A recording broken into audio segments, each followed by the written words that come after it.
오늘은 집사의 사명을 생각하겠습니다. 교회를 하나의 기관으로 생각한다면 집사는 교회의 중추에 해당된다고 볼 수 있습니다. 교회는 집사들의 봉사와 희생을 발판으로 삼아 발전하고 성장해 온 것입니다. 자, 집사님들이 교회에서 또 교회 생활을 통해서 어떻게 해야 할 것인가를 생각합니다. 먼저 담임 교역자를 도와야 합니다. 원래 집사들은 목회자의 일을 분담하고 돕는 목적으로 하나님께서 교회에 세우셨음을 기억하여야 합니다. 사도시대, 즉 성경에서는 집사직에 관한 언급이 별로 나타나지 않습니다.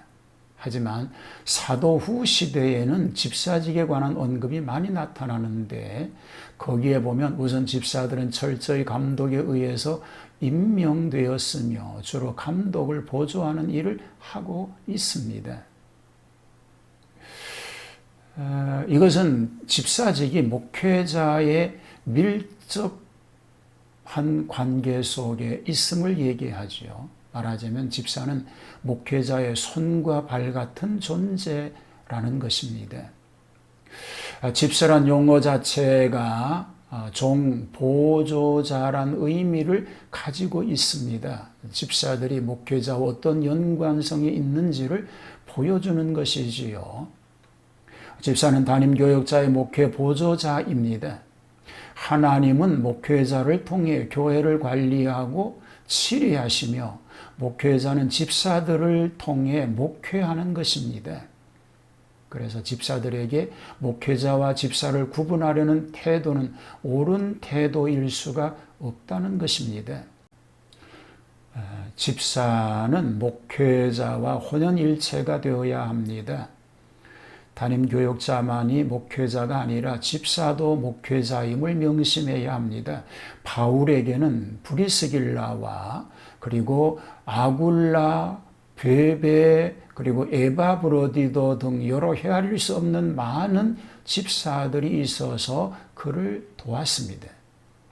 바울의 목회는 그 혼자만의 단독 목회가 아니라 이들 집사들과 함께한 공동 목회였던 것입니다.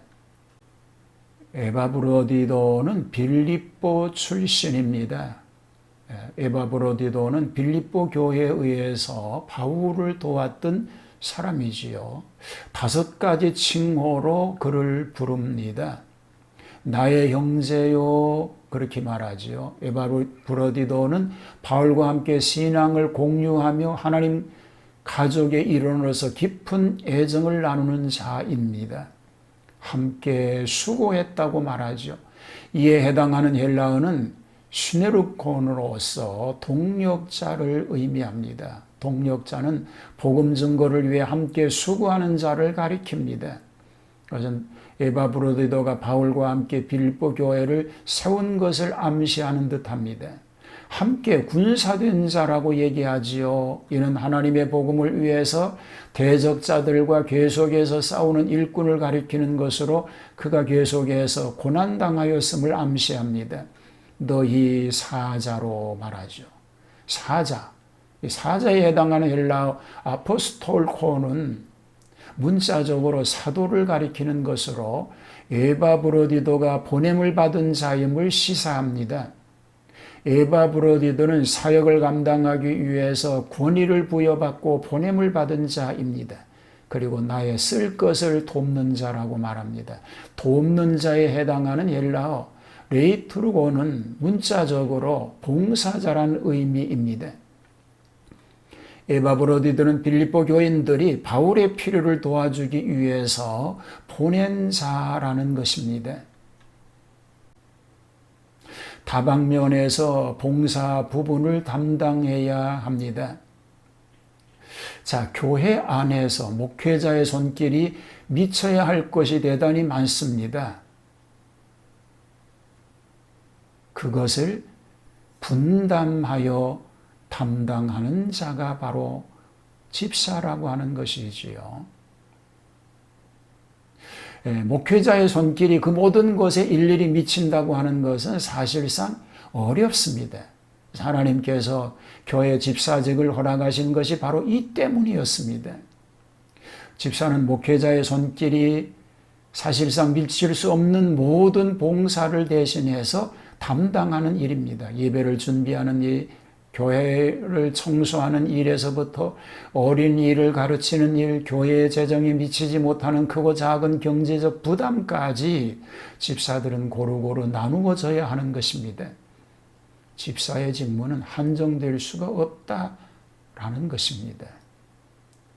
어느 특정한 일만을 고집해서 담당하려는 것은 결코 바람직한 일이 아니라고 말할 수 있습니다. 어느 특정한 일만을 고집해서 담당하려는 것도 결코 바람직하지 않습니다. 교회의 모든 봉사의 요구는 집사들의 공동의 짐이 되는 것입니다. 그러므로 교회의 협의와 명령에 따라서 경우에 따라서는 원치 아니하는 일이라 하더라도 기꺼이 담당해야 하는 것입니다. 작은 일에 충성한 소년이 있습니다. 함경도 어촌에 한 소년이 살고 있었습니다. 어느 날 할아버지가 운영하던 40척의 고기잡이 배가 한 척도 돌아오지 않았습니다. 폭풍에 모두 침몰된 것입니다. 소년의 가족은 그 많던 재산을 피해자들에게 나누어 주고 빈손으로 동네를 떠났습니다. 부유한 가정에서 자란 소년은 하루아침에 캐나다인 선교사 가정의 모습이 되었습니다. 소년은 온갖 굳은 일을 감당했습니다. 추운 겨울에 맨손으로 빨래까지 했습니다. 너무 힘이 들어 운 적도 많았습니다. 선교사는 종종 소년이 알만한 곳에 돈을 놓아두었습니다. 소년의 정직성을 시험하려는 의도였습니다. 그러나 소년은 한 번도 그 돈에 손을 대지 않았습니다. 소년은 주인의 시험에 합격한 것입니다. 선교사는 소년을 서울에 데려가 교육시켰고 일본과 미국으로 유학도 보냈습니다. 이 사람이 바로 남대문 교회 목사를 지내고 천안대 전신인 대한신학교 창설자가 되셨던 김치선 박사이십니다.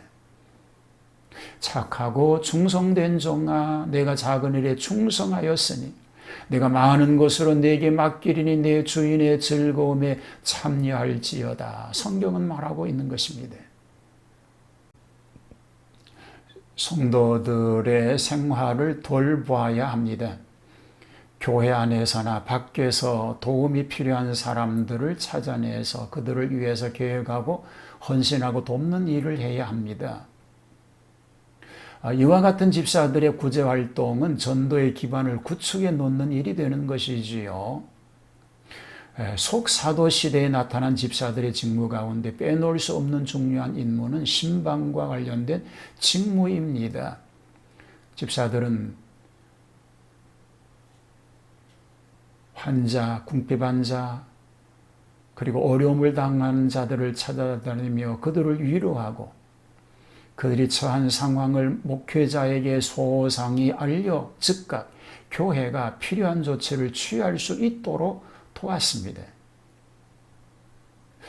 목회와 교회 관리에 있어서 실상 이보다 중요한 일은 없습니다. 돌발적으로 일어나는 성도들의 문제를 교회가 수시로 파악하고 즉각 필요한 조치를 내리는 것은 결코 쉬운 일이 아닙니다. 하지만 집사들이 생활의 친교를 통해 수시로 성도들의 일을 보고한다면 그렇게 어려운 문제가 아닙니다. 특히 집사는 생활의 내밀한 친교를 통해서 연약한 성도들에게 발생할 수 있는 신앙의 문제들을 미연에 방지해야 하는 것입니다. 신앙 성장에 도움을 주는 것입니다.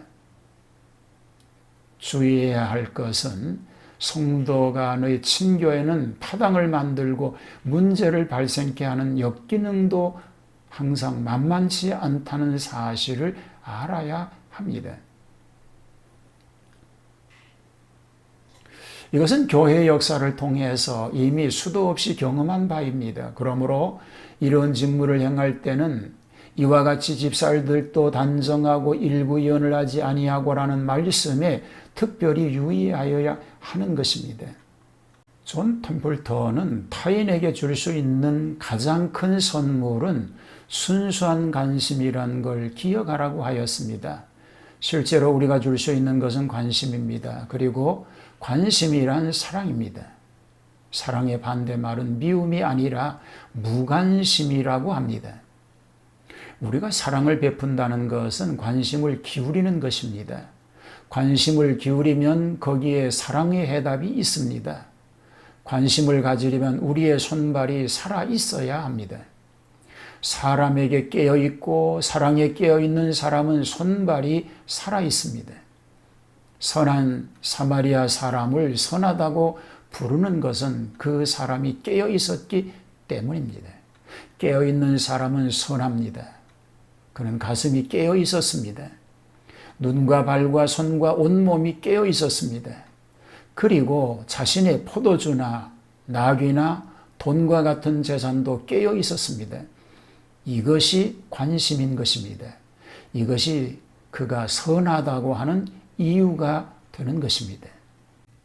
복음을 증거해야 합니다. 초대교회 집사들은 처음에 구제를 위해서 선택된 것 같지만 스데반은 복음을 전파하다 순교하였습니다.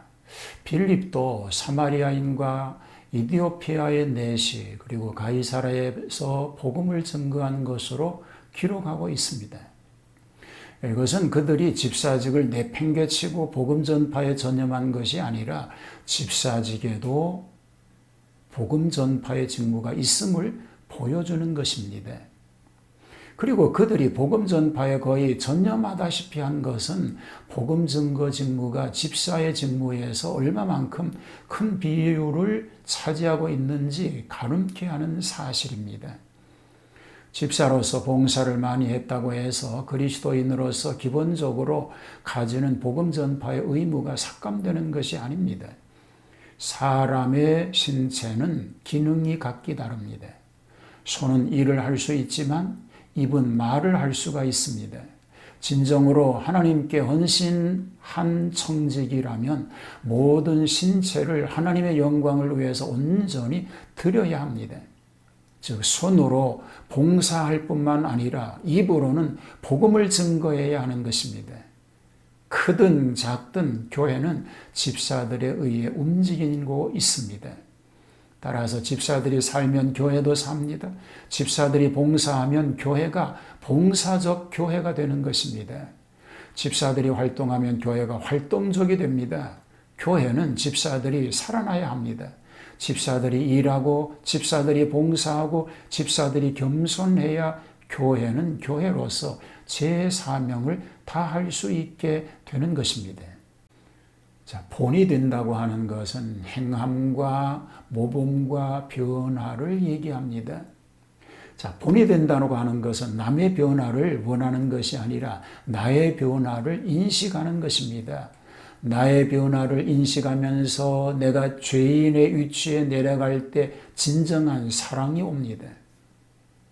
의인의 자리에 서서 죄인에게 말로만 사랑한다고 하는 것이 진정한 사랑일 수가 없는 것입니다. 사랑은 사랑의 대상을 찾는 것이 아니라 사랑의 대상을 만들어가는 것입니다. 죄인을 사랑하면 주님이 그렇게 하신 것처럼 죄인의 위치에 같이 서고 어려운 사람을 보면 어려운 사람의 위치에 서서 실제적으로 도움의 손길을 펴게 됩니다. 그처럼 남의 위치에 서줄 때 우리들은 더 아름다운 존재가 될 수 있는 것입니다. 가끔 교회에는 충성하면서 교인들과 잘 부딪히는 사람들이 있습니다. 교인은 충성스러운 사람도 되어야 하지만 먼저 예수님처럼 본이 되어야 합니다. 교회 생활에서 가장 들어야 할 소리는 저분 충성해, 저분 지도력이 있어, 저분 열심히야, 저분 성경 박사야 라는 말보다는 저분은 예수님을 닮았어라고 하는 말입니다. 그래서 나도 저 집사님처럼 살아야 되겠다. 나도 저 장로님처럼 살아야 되겠다. 라고 하는 말을 들을 수 있어야 합니다. 오늘 우리에게 주신 이 직분을 잘 감당할 수 있게 되기를 주님의 이름으로 축복합니다. 하나님이 우리에게 맡겨주신 이 직임을 잘 감당함으로 하나님 앞에 착하고 충성된 종이라는 칭찬을 받는 청지기가 되게 하여 주옵소서. 예수님 이름으로 기도하옵나이다.